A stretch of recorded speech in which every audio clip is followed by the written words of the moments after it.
What's going on, everybody? Matty Willz checking back in for another episode of Wellbeing Wednesday with Matty Willz, of course, brought to you by the fine folks over at MetroHealth.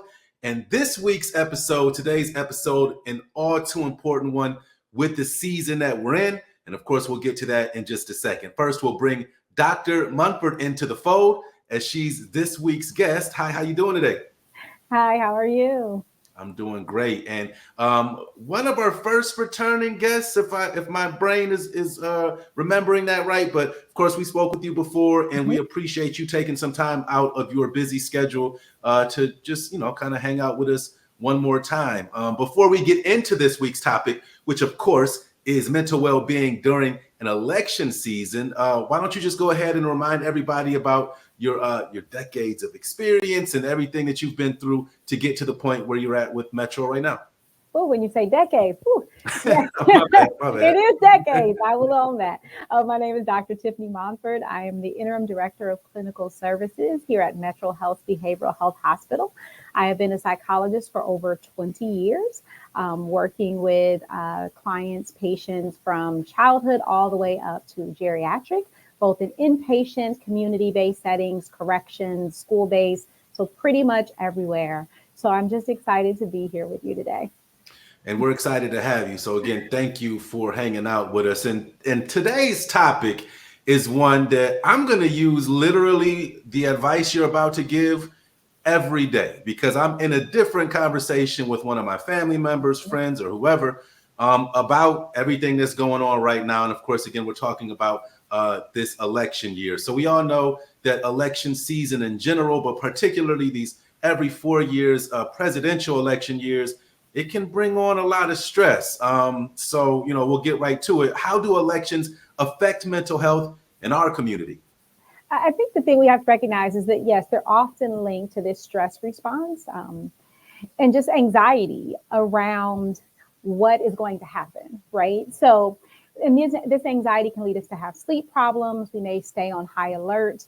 And this isn't new with this election season either. The American Psychological Association in 2018, because again, we're looking at kind of in that election year, said about 60% of Americans were regarding the political climate as being a source of stress for them. And around that time, this concept of election stress disorder was coined by a DC-based psychologist named Stephen Stosny. And he described this as these intense symptoms of stress and conflict that were happening in couples therapy, right? Because the couples are kind of dealing with their own issues around politics. And then we also know that we're seeing social media arguments. If any of us are on social media, you're going to see it on your Facebook, your Instagram, your Twitter, which is now X, negative ads that are always showing up right now. Then that kind of incites these fears. And then we're also in this 24-hour news cycle. So we're not even being able to kind of get away from the conflict that we're having. And so we're seeing this even increase from 2018, because in 2024, this year, the American Psychiatric Association did a mental health poll to kind of see where we were. And about 73% of Americans who responded were saying that they were feeling really anxious about this 2024 election. So this isn't stopping, because we're getting that anticipatory stress from all of this kind of just being inundated from all sides, family, friends, TV, social media, with just kind of what is this going to turn out to be like? What are we going to expect? Yeah, and that unknown is where a lot of it comes from. But then there's another side of it. So what are some ways to manage conflict when family and friends have strong opinions? Because when I alluded to in our open just now is that, these are conversations that can get really tense with people that you have a lot of love and respect for, and you don't want to walk away from it, feeling away. But, what are your suggestions for that? I think it's one of the things that people are always saying is that it's easy to just walk away, right? But that's not easy because there's sometimes especially in like political climates where there are issues on the ballot that are very personal, they hit home for you. And because you're personally impacted. So this idea of walking away from conversations where people are talking about an identity, an issue that really is going to affect you, you want to address it. You want to educate them. You want them to kind of see your point of view. But you also have to decide, when is this futile? When is this not going to work, right? Because you have to recognize, is that other person just not listening to you? Is the other person kind of saying, I'm playing the devil's advocate every time you're kind of bringing up this issue?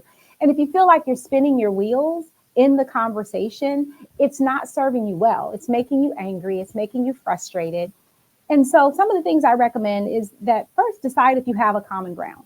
Is there something that, if we're going to have this conversation, that we can actively listen to each other versus just everything is a trying to convince them of something else?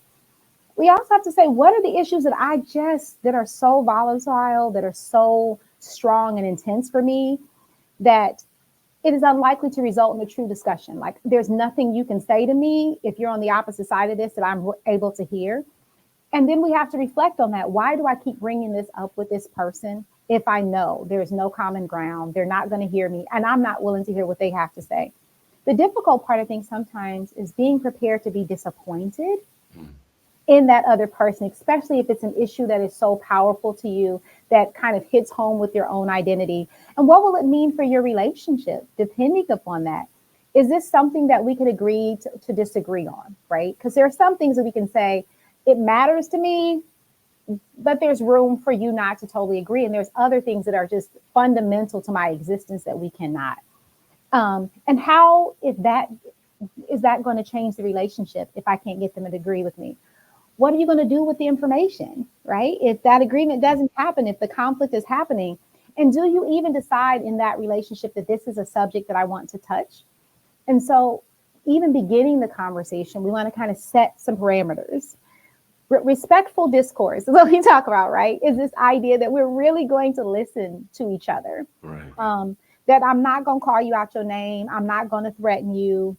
I'm coming in there with a level of respect, and we're going to try to have this conversation. But we also have to say, is there a point when we should be able to tap out, that I can disengage? Because if it's getting to a point where I'm not listening and you're not listening, and it's just spinning those wheels, we probably need to stop. And then, are there some things that we are leaving this conversation that we're going to agree on? And so you want to kind of commit to that and be open to truly listening if you can, because sometimes we come in just ready for our turn, right? Like we're double dutching, and it's like, I'm just waiting to jump in, versus really listening to what the other person is having to say, because sometimes we can find commonality in that. You know, my wife may or may not have said once or twice, are you listening to understand what I'm saying, or are you just listening to respond? And I know a lot of times we can all be kind of caught in that mode where we're really just listening to respond. But a couple of things that you said just stood out to me. Finding that common ground was important. Like, I don't think that I've ever mentally prioritized going into those kinds of conversations looking to even find a common ground. It's like, when you argue about, basketball fans, who's the GOAT, Michael or LeBron, people really go into those discussions really not intent on changing anything that they think, and just trying to convey what they want to convey. So that may not be the best way to have those kinds of conversations, especially with something that's so important as these elections. So Dr. Monford, we'll get you out of here with this one. What are some coping skills to help reduce the stress caused by political news and social media? Well, the American Psychological Association in 2016 came up with some things that are helpful. So we'll start with those. Taking a break from the 24-hour news cycle, right? Because if we're the stress of constantly hearing it, constantly finding out the what ifs, especially if it's on the opposite side of your politics, you want to stay informed though, right? So we're not talking about cutting everything off, because you need to be an informed person when you're choosing to vote. But don't go down the rabbit hole of every pundit that's out there that you either disagree with or agree with. You want to also spend time doing activities that relieve your stress. Because again, if this is a stress response, we're sitting here, we're not eating, we're not sleeping, we're having headaches, we're being irritable, we're being anxious. So you want to do some distraction techniques. And so some of these may be like spending time with friends or family, not talking about politics though, setting this, we're not going to talk about this at this moment, because then if you're still talking about it, you're still putting yourself right back in the stressful situation. Taking a walk, watching non-political TV. Dr. Shari Whitehead, she also talks about how can you begin to kind of reframe or restructure how you're thinking about things when you're getting anxious. And so this restructuring is to change these problem thoughts into more realistic ones. So for politics, she says, you may think the world is uncertain because of the election, and I'm afraid of what can happen. So she says, how about we change it to, I can focus on what I can control today, like supporting causes that align with my values. Or if you're worried about the political climate is making me really anxious, you can say, I can manage my anxiety by focusing on my self-care, setting boundaries, taking actions where I can be intentional and not letting it consume me. And so we also want to focus on what you can control, because, anxiety is this feeling somewhat out of control. So some of the things in this election cycle you can do voter mobilization. You can educate others about the election. You can donate your time or money to a candidate. You can also take these moments to be present focused versus future election focused.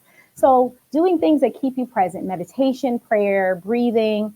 And then there's these ways to kind of look at the stressor. So problem analysis is you look at the problem, understand it, but don't think you can solve it by yourself. So sometimes we go into this election, your vote matters. You should get out there and vote, mobilize voters. So get your family out there as well. But you also know that you alone cannot fix this problem of whatever is going to happen. You also want to plan rehearsal, which is mentally practicing election-related strategies. How am I going to deal with this? And we want to avoid this idea of stagnant deliberation, which is spending all your time thinking about what's going to happen after the election, or doing and doing that in more of that negative way. And then outcome fantasy, only saying, I don't need to think about anything other than the fact that my candidate's going to win. So I'm not preparing myself in the future for how am I going to deal with this if this doesn't turn out the way I want it to. Speaking to that mental preparation and just, putting your physical activities and the things that are taking you away from some of those things that can be, deemed as negative conversations, a bunch of great techniques and ideas that you just listed. Again, she's Dr. Monford with MetroHealth. If you are watching this, and I like to remind people of this, if you're watching this and you know somebody who needs to see this or hear these words, please feel free to share the video. Of course, it'll live on the internet forever, and wherever you're watching or whichever one of our websites you're on, just easily share it with whoever you think needs to see and hear this information. And also, to our call to action this week is to talk with your primary care provider. If you're feeling overwhelmed or struggling to cope, you can call 216-696-3876 to make an appointment, or visit metrohealth.org/appointments. And if you're in a severe mental health crisis or contemplating suicide, please call the mobile crisis team at 988 or go to the nearest emergency room. Again, I'm going to say we'll see you next time, Dr. Monford, because I'm hoping that we get to have another conversation, and, everything from the advice that you gave and just kind of peeling the curtain back a little bit to see why we do feel these feelings around this time of year. It was very insightful, and we appreciate you hanging out with us. Thank you so much for having me again. Absolutely. That was another episode of Wellbeing Wednesday with Matty Willz, brought to you by the great people at MetroHealth, and we'll see you soon. Thanks.